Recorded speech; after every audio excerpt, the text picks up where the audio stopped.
If your brand belongs in the heart of the yachting world, this is where it happens. Yachting International Radio reaches over 1 million yachting professionals and enthusiasts every month, with 77 million impressions, 220,000 social followers, and 74,000 podcast subscribers. Our hosts are insiders, crew, captains, CEOs, trusted voices shaping the industry. This is targeted, high-impact advertising in a luxury niche. Visit yachtinginternationalradio.com/advertise. Your audience is already listening. All right, guys, I'd like to welcome you to the Bridge Podcast. I know it's been a minute, but, we've been busy with YCC and everything we've been doing. And I'd like to come back to you guys here in March as we're prepping for the Palm Beach Boat Show with one of my friends we just met last week as we were talking about real estate investing and the future of yachties and the industry. So with that, I'd like to introduce my friend, Scott Kidd, the Yachtie Real Estate Investor. Sir, would you go ahead and take a few minutes to introduce yourself, what you're all about, and whatever you feel like saying as we start? Well, hey, thanks for having me on. I really appreciate it.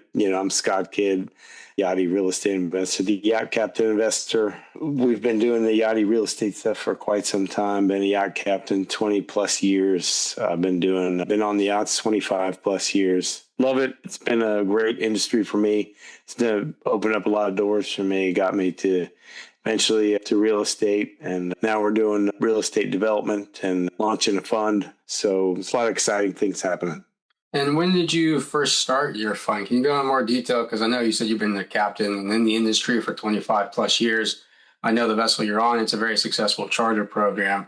And so how did you go from working as a captain in the industry to now running this and launching your own fund, which is something pretty much unheard of? I've never heard of a captain launching his own fund. Well, it's, as you know, with the yachting, it's an unstable business. That's why you've launched your own program as well. It's here today, gone today.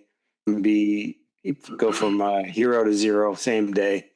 Happens all the time. So, me having a wife and kids and everything, I always look for something to build some kind of stability, something to have a fallback on. And, one of the main things was, I bought my first house. And then as the family got bigger, we bought another house and rented that one. And then that kind of morphed into that. And then I found out more about like commercial real estate and real estate, apartments and things like that, bigger deals, and found out they weren't that much different than owning a single family home. The big difference is you really have to have a team, and having a team is kind of what we do on the yachts, because if we have a successful team, we have a successful program. And it's the same kind of thing in business. Business is a team sport. Real estate's a team sport if you want to scale. So you really need to have all that, in mind. And, long story longer, I went from buying a few apartments and partnering with people and starting meetups, and everything kind of evolved out of just building relationships and meeting people. And, that's the one thing that I always recommend to people if you're not sure what to do or who to find. One, just get out there and meet people. And there's a lot of meetup groups for just about anything that you're looking to do. And it's a slow, methodical process, but nothing good is built, quickly. And there's no quick money in anything, really. Yeah, no, there's not. And what we have the privilege of having in the yachting industry is you get direct access to the people that pretty much run the world. People around yachts, they know about money, they know how money moves. And so how would you be able to say, just as like a leadership thing, going from running charter programs and captaining crew to then using those skills and that teamwork to transfer over to running your team when it comes to real estate investment, commercial investment, and now running your fund? Well, what we like to do is the same kind of thing. There's a saying, the right person for the right seat. That's the thing that, when we have to live with people that we work with, we get to know them really quick. And a big advantage with that, and unlike any other industry, because we live with these people, we get to know them a lot quicker. And I've been able to, it's helped me read people a lot easier, especially in person. You can kind of see where somebody is pretty quickly. You know how it is on the boats. We know within the first day or week, whether this person's going to work out at all. Sometimes we're wrong, and because it takes some people a little longer to get going, but generally our first few days assessment is pretty well where that's going to track. So I would say find the right person for the right seat has probably been the biggest benefit of that, and building the teams, because business is a team sport. Real estate is a team sport. You have to have, like the same thing on the boat. You have to have a chef that cooks the food. Yeah, I'm not going to go in and cook the food, and I'm not going to think that I can do all the jobs on the boat. I mean, there are captains that do think that and do that, but the programs are usually not very successful because, I can't do the chief stew's job better than the chief stew. Although I know what their jobs are, I can't do their jobs to the proficiency that they can. But my job is to kind of help make sure everybody has the tools they need to succeed. It's the same thing in business.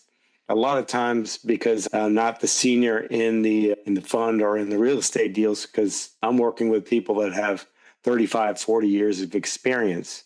So with that, what I bring in is I know how to be a good team player and be, a good team leader in that spot. So that, when there's tasks that need to get done, because mostly what I focus on is raising capital and finding the right people for the deal, the right partners, the right equity partners, the right debt, stuff like that, that helps put the deal together.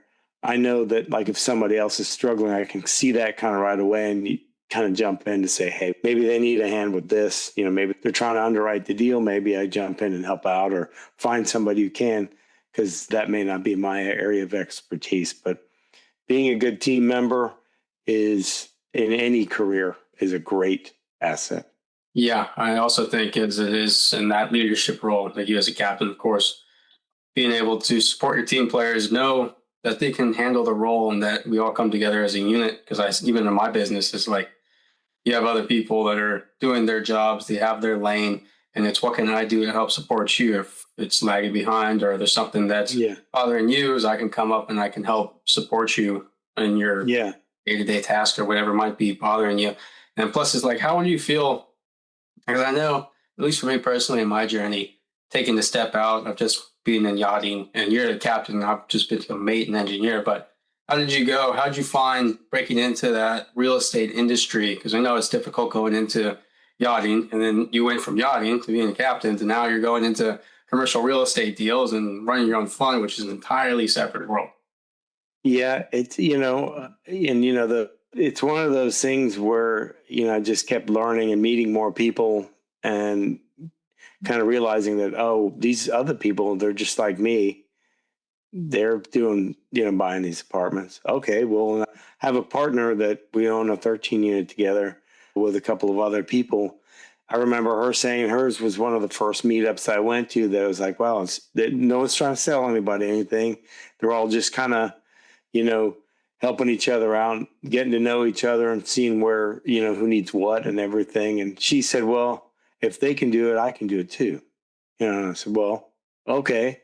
And then, so we got into a deal there. And then as things get progressed, I started meeting more people, going to conferences, going to a lot of these Zoom calls, meeting people. And LinkedIn has been a big thing with that, especially if you're doing like what you're doing, B2B stuff. It's great. You can get direct access to people that, if they're live on there most of the time, that you usually get a response. As long as you're not spamming them with a bunch of messages like, check out my deal, look what I have immediately. Just get to know them and see if they're the right fit for what you have. And 9 times out of 10, you might make a decent connection with them. And then also, maybe it might go somewhere, but, maybe you guys might not be a right fit together, but maybe somebody that can help them, or maybe they have somebody that can help you.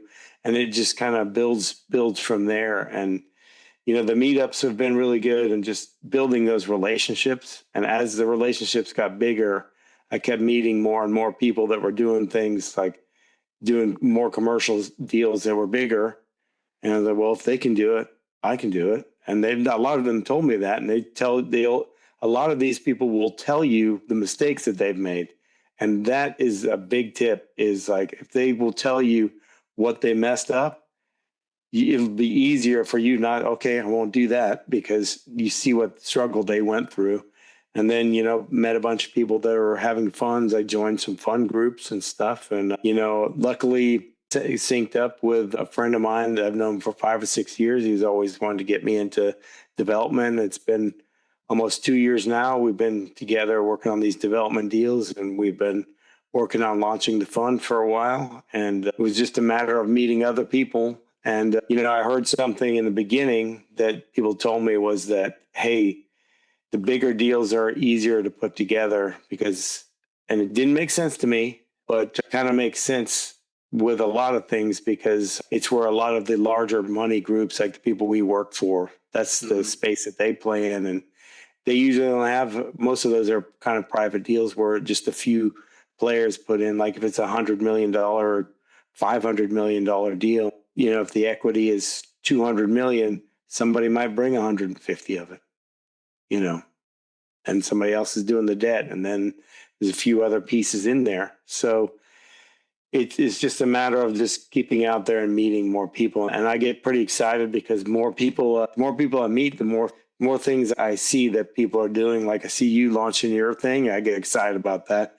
Younger guy doing something, because when I was young, we got a bad rap. We weren't doing nothing, and same kind of thing you hear now. But I don't think that's true because there's so much more opportunity out there now. Yeah. And it's amazing, really, like what you said, LinkedIn and just direct access you can get to anybody you would want to talk to. I mean, us in the yachting industry have this extremely lucky position to be around people that manage and just deal with hundreds of millions of dollars on a daily basis. And so for me personally, my journey was like watching these guys, watch how they work, watch how they communicate, watch how they handle their family, how they handle their daily stuff. And I'm thinking, if this guy is sitting here on this yacht, there's no reason that I shouldn't be sitting there also. Yeah. So I kind of just bolstered my intentions in life. Where I'm like, I want to be where this guy's at. Yeah. And I'm going to get there. And then I might not know how to get there. I might make all these mistakes and bump on our way, but you'll find a way there. And it's not about your net worth. It's about your network, just like what you're saying.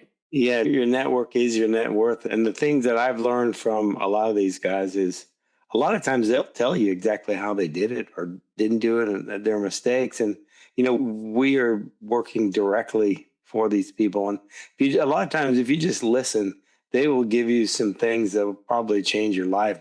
It might not work now, but later on when you're doing something else, it might click. So, we have a unique opportunity. They may not, directly invest with what you're doing or what have you, because, we're kind of in a funny space because, we're not supposed to really be soliciting our boss. And truth be told, like, look, I'm the boat captain, they're not necessarily going to go, oh, you're doing they go, real estate? What do you know about that? What are you doing? You drive the boat. They'll give me, 3-4 million for a refit, but 3-4 million for a real estate deal? Maybe not yet. I'm still fairly junior in that compared to, all those guys. But, for me, it's always been, you got to learn while you can and just keep going, because you never know where it's going to take you. Yeah. You have no idea. I mean, this is journey alone with what I'm doing. You just got to take full advantage of the opportunities you're given. So just to expand on that a bit more, you work directly with crew and you're looking to, what kind of services do you offer at the Yachtie Real Estate Investor? Well, generally what I started doing recently is I have some courses for personal branding and real estate course. And I've also collaborated with the Yachting Investor, Charles Menard, and he's on Yachting International Radio as well, and collaborate with that for some courses just to help out, because a lot of times, it's something you can do for yourself, and then also do some consulting calls and stuff if they need to are stuck and stuff with that. And I'm always available. We have the meetups and stuff like that, mainly to keep networking, keep, putting people together, because I've always been very good at connecting people and connecting with people.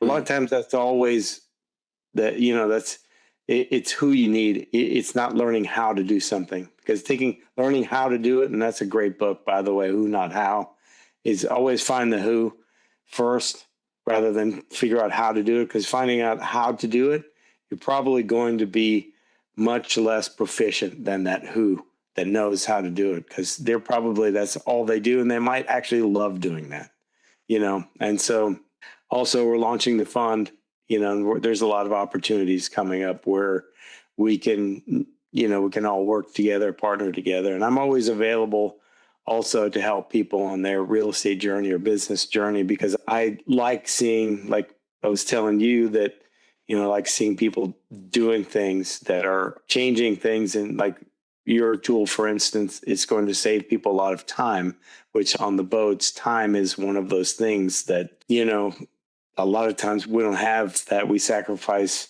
our whole selves and our lives for service for this other boat or people. And we get like a half hour when things are really busy. That's a big deal. Yeah. Yeah. And it's a half hour. You can call your wife. You can talk to your kids. You can take a nap. Yeah. You can just sit.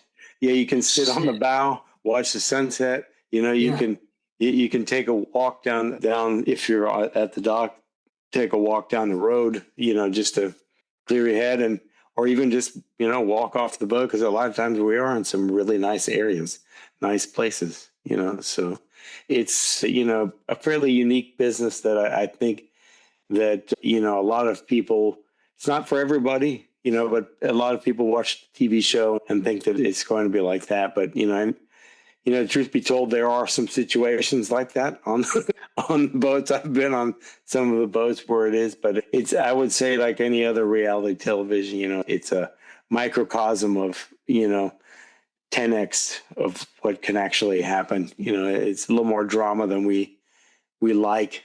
I mean, I know I've found myself that just being on the boats, the people that usually have a lot of drama and are into a lot of the drama are usually the people that are working less. Yeah, and the people that are worth it, they don't have the drama. They don't care about them. They're just ace. Yeah, they put in their 16 hours and they're going to sleep. Yeah, I'm going to bed. I'm scrolling for a minute. I'm not doing anything else. Yeah, I'm going to sit down. I'm going to sit over there, eat my food. I'll see you in the morning. What time we're on deck, whatever. That's exactly. I found that in the corporate world too, that the people that are the office gossipers or what have you, those are the ones that are standing by the water cooler all the time, or standing by somebody else's desk talking all the time, and they're really not doing any work. Yeah, just chirping. And I remember I'd be sitting there eating food and just listening to the chef complain this, and the stewardess comes in and she's complaining. They're yelling at each other. I'm just sitting there enjoying my chickens, watching the show.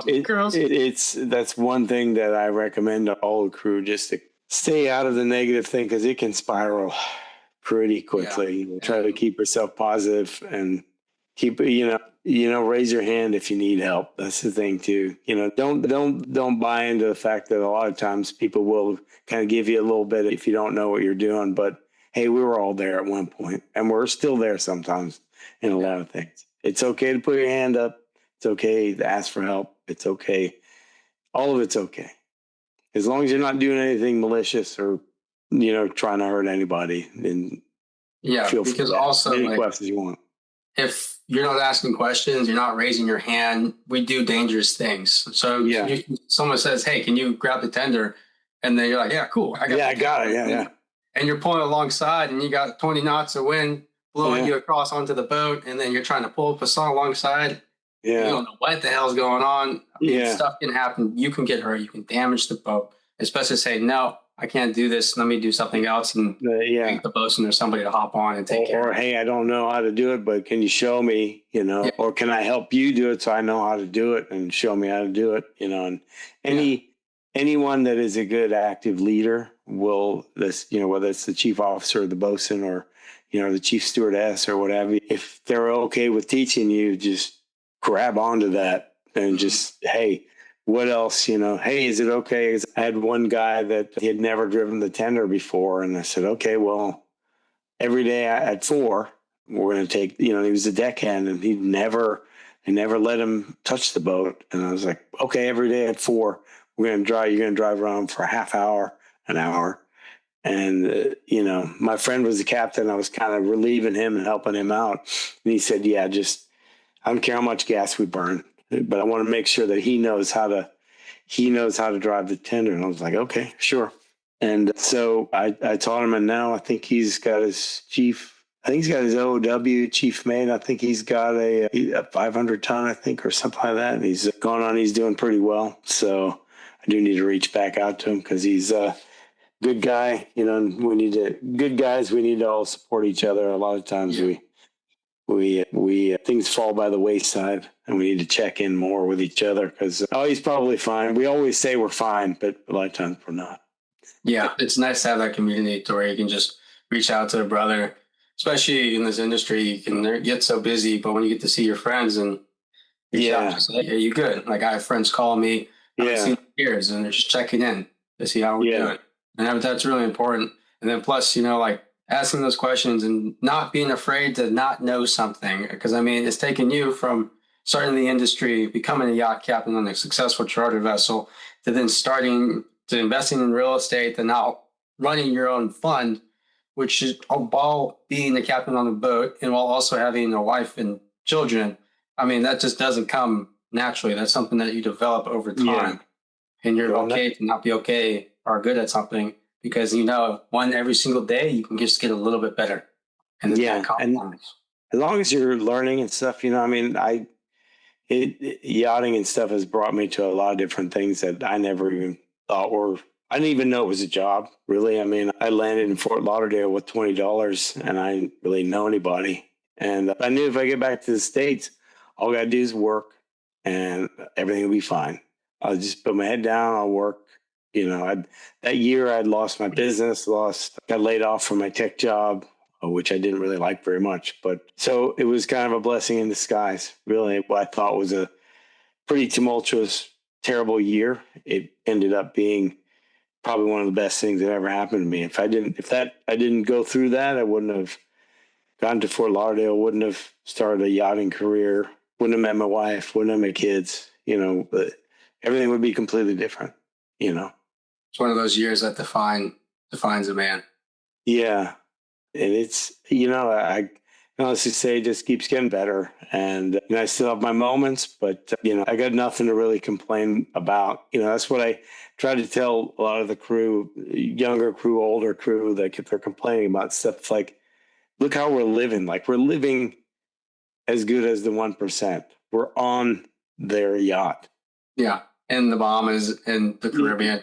Anywhere, the Mediterranean, Alaska. Super long days. Yeah, you're working super long days, but I remember when I was back home in North Carolina, I was working super long days out in the freezing cold, doing construction work, masonry work. And I'm here in the Bahamas getting wet. The sun's out and the jet skis are around and I'm just standing there. Yeah, it may suck, but I mean. Yeah, I got wet. I got a little wet. You know, a little wet. There's girls around that are models and bikinis, and I'm just standing there with my guns out, radio on my side. Awesome. And it's a great life, and we live in a bubble sometimes because I'm transitioned from being active crew. I still crew, I freelance, and I travel around. But going from just being on the vessel and traveling with it and living in that bubble of just handcuffs and everything to transition to land based and running my own company, you just realize how nice it is there. But you also need to realize you can do really whatever you want in yachting. I had no idea I would be doing anything like this. It wasn't on my radar. I fell in yachting by accident. And same thing. I didn't even know it was a thing.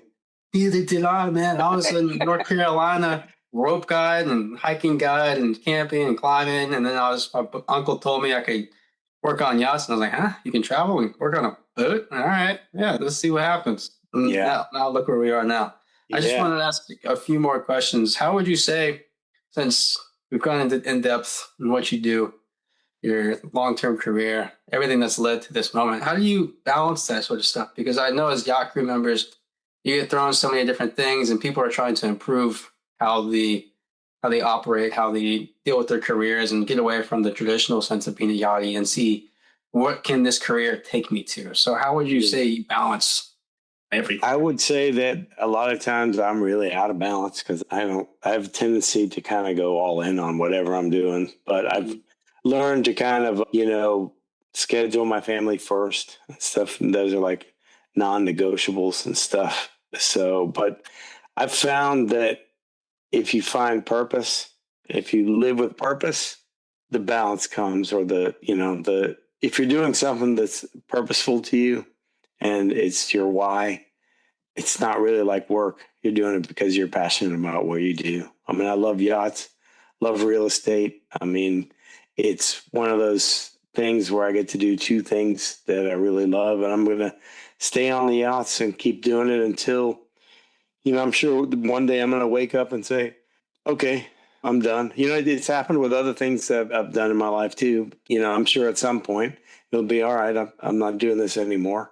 And the real estate stuff, I like it because it's like putting together a puzzle, and the people I work with are great. And truth be told, with the yachts, I've worked with a lot of great people. I've met a lot of great people, and I still enjoy that part of it. And if I got great people around me, I don't see myself walking away from any of it because, it does fill my life with purpose. Yeah, I think purpose is one of the most important things for really anybody in life. It just makes waking up easier. You're not even thinking about what you have to do and dreading it. It's just a part of who you are. Your purpose is everything. And it's cool to hear you say that. Just a few more questions. So what kind of advice would you give to yacht crew that are looking to get into real estate, looking to get into future investment opportunities? Where would you guide them just based off of something you can share real quick? Well, if there's a lot of great books out there, great podcasts. What I learned a lot was at YouTube University. There's so much great content about on YouTube about real estate and stuff like that. Like there's that Robert Kiyosaki, Rich Dad, Poor Dad. That's a great book to learn about just money. And, there's quite a few other books that are great. And if you guys can feel free to reach out to me. I have lists and lists of books because I carry a lot of books with me on the boat just because rather than watching TV or what have you in the morning, I get up and read. And then before I go to bed, I usually read because that helps me. Kind of, how it is. We have 1,000 things going on in our head sometimes. And if you read and focus on a book, I like to read something I want to learn in the morning and then something that's like for fun at night because then it puts me in a good mood when I'm going to sleep. And then if you want to know more about, real estate and stuff, feel free to reach out and stuff like that. I'd be glad to help, and there's also, the Yachting Investor. Charles has a lot of great resources there. And I have quite a few resources on my website, and it's investwithscottkidd.com. A lot of free resources. And, I'm always glad to help. We got the meetup.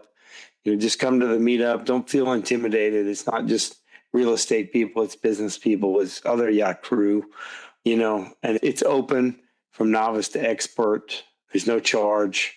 Nobody's going to try to sell you anything.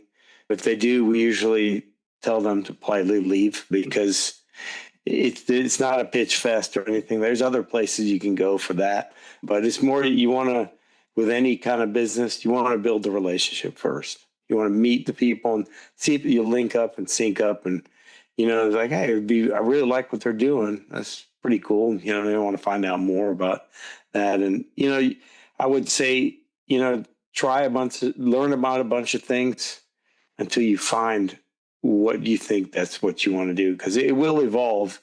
Because, I was just thinking I was going to buy one house a year and I was going to get to 10. And that, I went my goals got way bigger as I got more into it, And one thing that I would say as advice to young yacht crew is think bigger sooner, fail faster, just go for it. Fucking go for it. Yeah, just step on the gas, pull the brakes off, run it till the wheels come off. Damn. That's what I'm going to do. Right. That's what I'm doing. I mean, people ask me if I'm going to slow down. I said, why? Why? Yeah, exactly. Yeah. Why? I'm 57 this year. So, whatever. I don't know what else I'm going to do. I should probably get some hobbies. It seems you got pretty damn good ones now. You run boats and then you run, I don't even know how many properties you own, but it sounds like you own quite a few. No, a few. I'm not like any kind of, a lot of people. So there's always people that have more. But with the fund, it'll be quite a lot of small pieces of a lot of different things. And, we're on yachts, real estate or whatever. We're in the people business, so find the good people. Yeah, and find people That's another thing that could be helpful is just find people that have already done what you're looking at doing and see if you can sync up with them and just kind of, don't be a pest and go and try to pick their brain and don't say, hey, can we do coffee? And I ask you a bunch of questions. No, go to them and see what they need. Lead with value. Bring something like, hey, this guy's having an issue with, say, for instance, in real estate, they're having trouble finding some land or something. Hey, maybe make some calls, try and find them a land partner or something like that. Or they're looking for, they need and it could be something simple like they need a carpenter. They need they need a cabinet maker or somebody. Maybe you got somebody, bring something to the table first. Don't just try to take. Yeah, man. I mean, those guys and these guys, and like what I'm doing, what you're doing, there's always people that are wanting something from you. But when somebody comes and brings you something of value that helps solve a problem, they're like, hey, okay, that's the guy. I remember that. That's this guy. This is the guy that can get something done. Yeah. And develop the relationship from there. Yeah. And it's like, well, this guy doesn't want anything from me, so the relationship is kind of there. I met two young guys that were at the meetup, and they've been coming for quite a while now, probably 6 months or so. They're both about 19. And one he's been doing cold calling since he was 14, wholesaling real estate. And I'm like, wow, you're going to be way better at that than I am. So I'm trying to figure out a way to, we're looking at a couple of things to where both of those guys, because they show up looking sharp. They are very good at talking to people, and they're very, very aggressive and very hungry in what they want to do. They want to build their own portfolio. They want to do that. And I'm like, well, these are the guys that I want to help, give them, because they're at 19. I wasn't doing that. No, me neither. Right? We'll talk about that later. Yeah, maybe not for everybody. No, that'd be a long story. It'd be a really long podcast, and we'd probably get canceled. Yeah, we might get, honestly, screw it. This is just whatever we want on this. Yeah, well, same thing. Like, you can say whatever on mine too. People need to stop holding back and trying not to just say what's on your mind. Yeah, man, because it's like, it makes you more human. It makes people connect and like, hey, I understand this dude. He's not trying to sell me something. He's not trying to fit this certain mold of what everybody else or somebody thinks it should be. It's like, no. Just be yourself, be you, be me, and people like that more. If it works out, and that's... If it doesn't, it's no skin off my back. No, or if anybody's really, if you're genuine, I think you get further, Yeah, 100%. Yeah. All right. Everybody can have an AI version that looks way better than themselves. Oh, yeah, I did that for my CV. I made an AI version of it, and he looks good. I was like, I showed my girlfriend it, and I was like, hey, I sent it to her, pretending it was me, and I got a little jealous. Nice. All right, man.